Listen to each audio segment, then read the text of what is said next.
Good morning. This weekend we have the Vesak celebration.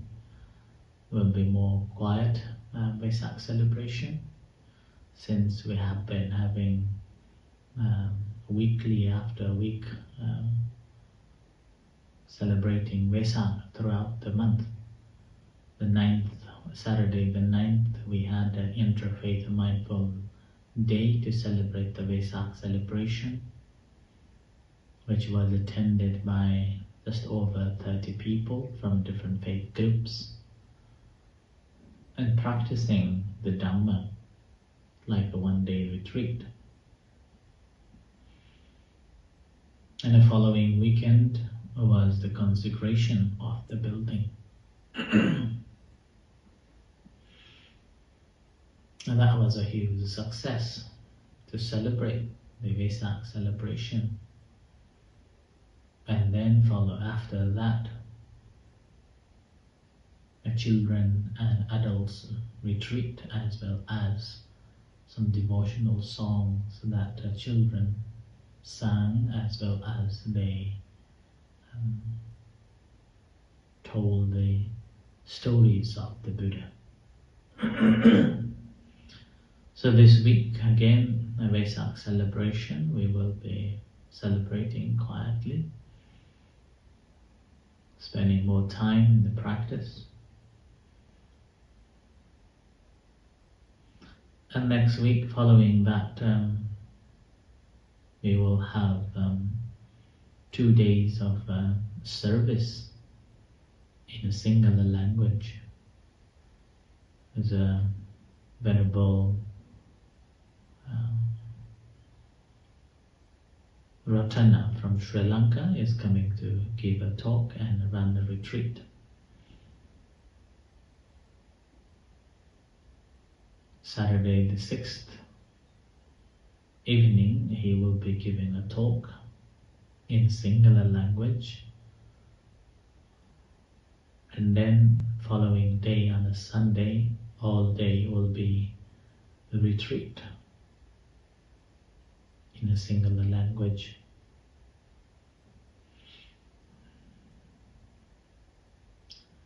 So whoever are willing to or wishing to join, please do so. And on the 8th, I will be away. And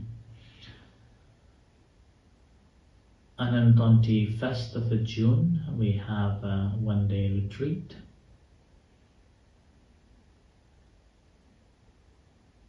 I'll be back for that day, and then I'll go away for a couple of months.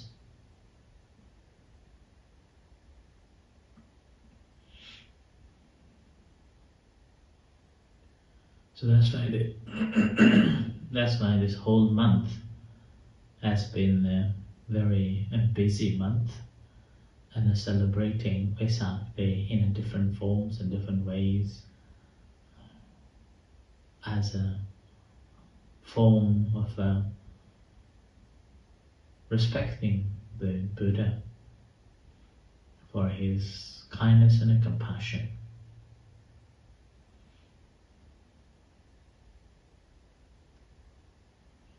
So this weekend, as a result, will be very quieter and more like the practice.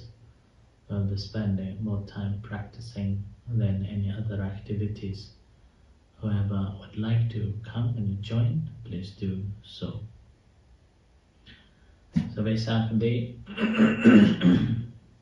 is something that we all celebrate to remember the Buddha and his life, and also reflecting his achievements.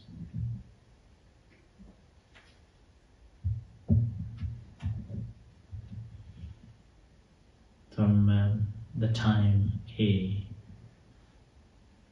started to perfect himself and perfecting.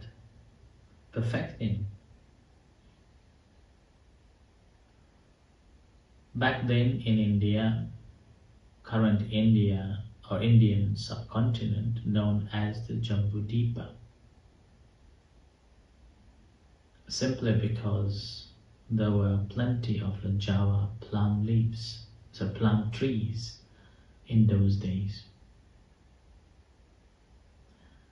And that covers the present-day territories of India, Nepal, Pakistan, Bangladesh, even Afghanistan and Bhutan, Sikkim. These are the countries regarded as the Jambudipa. It is located in a southern part of the Himalayan range. The Jambudipa was back then, not now that much, was very prosperous with lots of natural resources and dense forests. According to the scripture, it suggests that the geographical features of that time, though that land was divided into two parts. The interior part, which is called the Majjhima Janapada, was the location of large cities with progress in trade, in education, governments, and so on, where majority of people were living and also believed that lots of philosophers born at that time, during the time and the Buddha. And that's the densely populated area. And a second is the peripheral or external part, which is known as the Pachanta Janapada, or distant civilization, which is the a land that outside of the central province.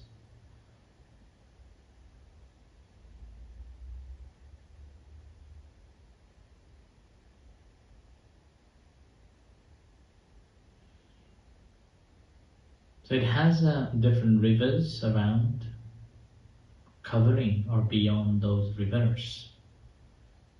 It's like Salavati, Shetakannika, Tuna, and so on.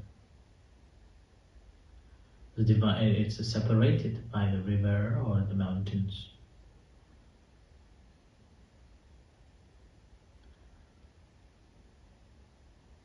And in terms of the ethnic groups of a people, those who were living in Jambudipa at that time, were divided into two groups known as Aryakas or Aryans and Milakas or the Milaka. Now here we have to remember that the Aryans are not or were not the native to the Jambudipa.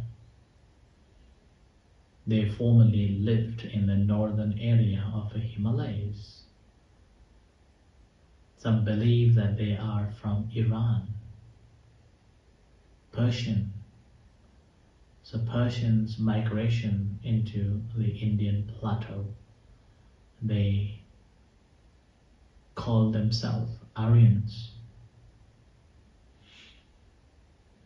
It could be because of migration after migration, lands after lands that they have traveled. They become more intelligent. They had cultivated their own customs and traditions and arts. They were unique in many forms compared to the Milakas, those who were local with less development. little educations and not much advance in the culture and traditions.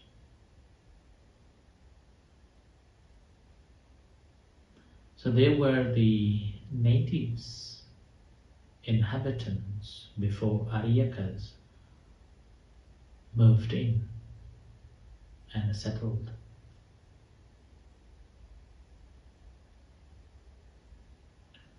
According to the records, it suggests that Aryakas, gradually due to their strong organized customs and traditions and arts, skillfully merge into or adopted and adapt new forms of a culture and a tradition that's more civilized than it was in that plateau.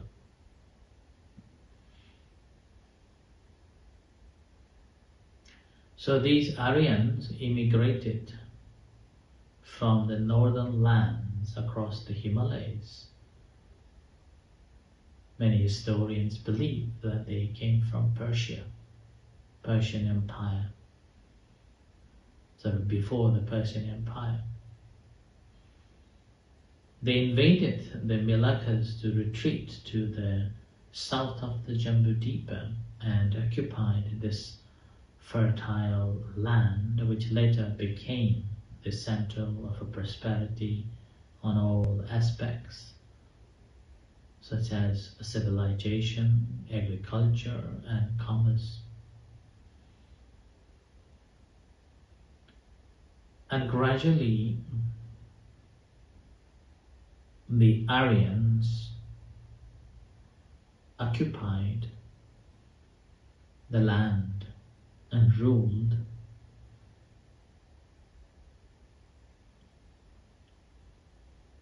And the part that the Aryans occupied, settled, and ruled is the central part or interior provinces called Majjhima Janapada.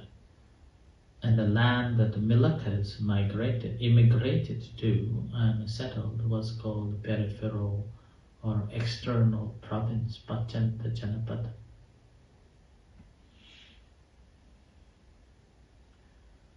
So that's how these two groups developed. One immigrated, another the inhabitants. After the Aryan occupied and ruled the central or interior province, the land was administrated and divided into 16 large states. So basically, after the Aryan they settled, it divided into different groups, and administration developed into different forms, and 16 states developed at that time, called Anga Magadha Kasi Kosalavachi Malla Jeti Vamsakuru Panchala Macha Surasena Asaka Avanti Gandhara and Kamboja. So these were the 16 large states with a proper administrations developed. And within that, there were 5 additional small states like a Sakakoli, Bhakkavedia, and Guttaraya. It's like in England or in the UK, the United Kingdom is a combination of 4 nations. So similarly, these 5 states, smaller states, had a different administration, belonged to mostly Magadha, larger state. And we have to remember that as the United Kingdom have got these four nations, and all four nations have got their own way of administration. Similarly, all 16 states and 5 other states had also different governing systems, including absolute monarchy or aristocracy. And that was how the state was organized during the time of the Buddha. And we can see that how vast civilization, Indus civilization at that time, where so many things developed and continue developing. And that was the civilization where the Buddha arose and changed the history for good. And this is the only, I would say, and this is my understanding, that Buddhism or the Buddha's teachings spread so fast like a wildfire without using the force, without changing others' religion. They're simply spreading the masses, and it was changing people's heart from miseries to the happiness. So the Buddha traveled village after village, towns after towns, teaching all sorts of people, from beggars to the kings, farmers to the businessmen, poor to the rich. He never discriminated. And in the history of religious teachers, Buddha was the only who didn't have any conflict with any other groups or governments. We can see that all these states welcome the Buddha, welcome with great respect and reverence, and listen to his teachings. And there were many followers in each state, and some even established hundreds of temples, and some even offered the dana every single day. Even other religious leaders at that time, they venerated the Buddha. They even came to ask or debate on different aspects of the Dhamma. The Buddha never rejected and never even scolded them. So very unique. And in the history of spreading the teachings of religious teachings, the Buddha was the only person, I would say, lived for 45 years in spreading the teachings. We can't see any other religious teachers lived that long or lived without any conflict or spreading the teachings, hoping to gain the power over somebody, power over something, power over the nations, and so on. We do not see any other teachers, religious teachers, who lived that long. So we are very fortunate to have this peaceful, I would say, religion that the Buddha taught.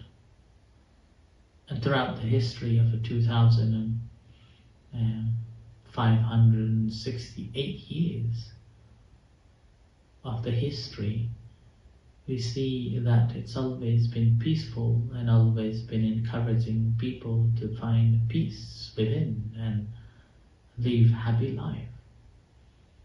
And that's how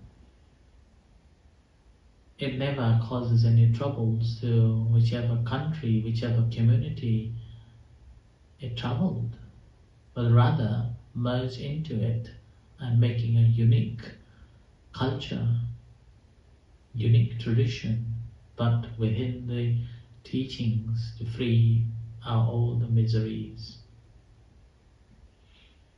So that's the reason why we have a different way of customs and traditions in different Buddhist countries, but the core teachings remain the same. We may appear in Buddhism that there are many traditions, but never been any conflict like in other religious groups. They can't work together, not only working together, even don't accept some of the branches or traditions. In Buddhism, there are many traditions, but the core teachings are the same and everybody respect one another. So that's why this is the beauty of the Buddhism, and we are fortunate to have this opportunity to be born, either to be born or got access and become a Buddhist, or haven't decided yet but have a mind to study and practice, and after that we have seen some benefit of it. Despite we were born after over 2,000 years. So do not waste our time before it comes to end. Diligently practicing, diligently learning, and knowing how grateful we are, the kindness and compassion of the Buddha bestowed upon us.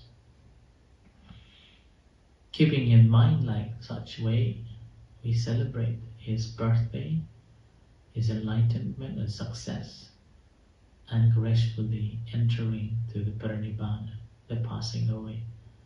So this whole month we should be celebrating in such a way to remember as well as to appreciate and a gratitude, and meanwhile reflecting and recollecting to find a path and a fruition to be happy, walking the path to liberate ourselves as the Buddha did. So I offer this as reflection for this morning, and let's do the chanting